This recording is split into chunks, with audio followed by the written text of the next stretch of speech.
YOURSAY. What future for the old Yarra Street Servo? Dear Diary, as a local living in Warrandyte, I would and still am very keen to set up a family-operated business in my local community.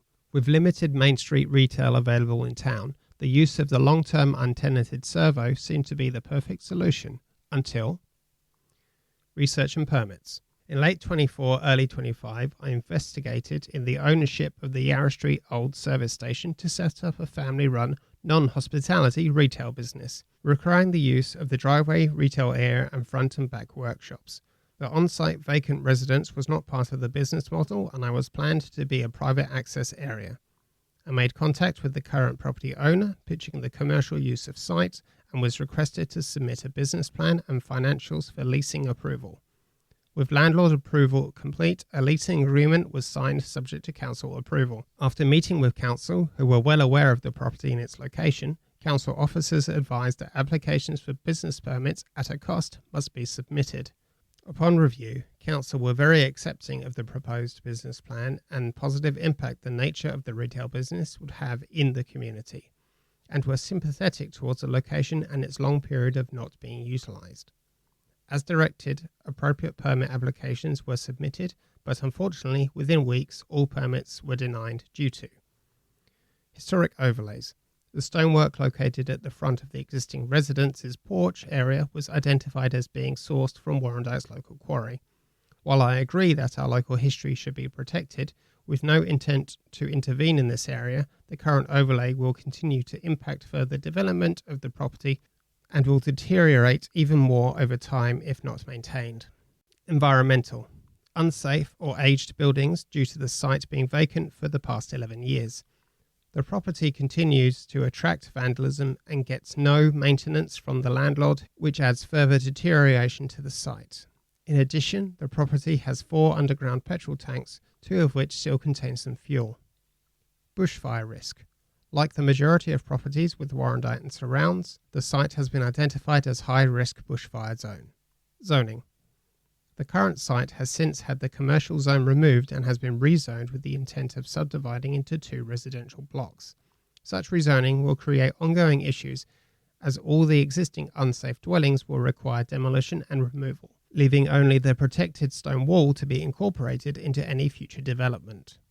The 4 fuel tanks will require to be drained and removed under strict, costly environmental guidelines, which could take a further 10 years, hence not an attractive investment for prospective developers. So, it seems the white elephant on Yarra Street will remain a car park for market days for years to come. While council was very helpful throughout the process, the fact that they were aware of the site's complexities and with no intent of the current landlord to improve the site, I was disappointed that my wish to enhance my local community with additional retail options was set to fail before it had even begun. I feel I am not the first to investigate the site and I know I won't be the last. Kerry Warren, Warrandyte. Council response. Andrew McMaster, Director of City Planning at Manningham Council, provided the following response to the Diary's inquiry regarding permits for the old Yarra Street service station and why the building is being allowed to fall into such disrepair. On September 11, 2024, Council received a planning application for 1/44-46 Yarra Street, Warrandyte, which sought to use the site for a restricted retail premises. As the site is located within the Neighbourhood Residential Zone, Schedule 1, NRZ1, the proposed use was not permitted under the Manningham Planning Scheme. On September 20, 2024, the applicant withdrew the application for this site. All planning permit applications are subject to a standard application fee, and Council is required to accept and access all planning applications in accordance with the Planning and Environment Act 1987. In this case, the application fee was paid online at the time of lodgement, which meant Council was unable to access the application's likelihood of success prior to receiving payment.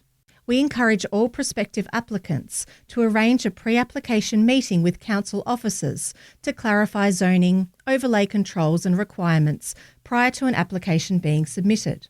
This can be done in person or in writing, with details available on Council's website. While Council regulates the planning process, maintenance of private property remains a responsibility of individual landowners. Under the Planning and Environment Act 1987, Council does not have authority to enforce improvement or restoration works, including under demolition by neglect provisions. Council encourages restoration works of heritage properties through our annual Heritage Restoration Fund.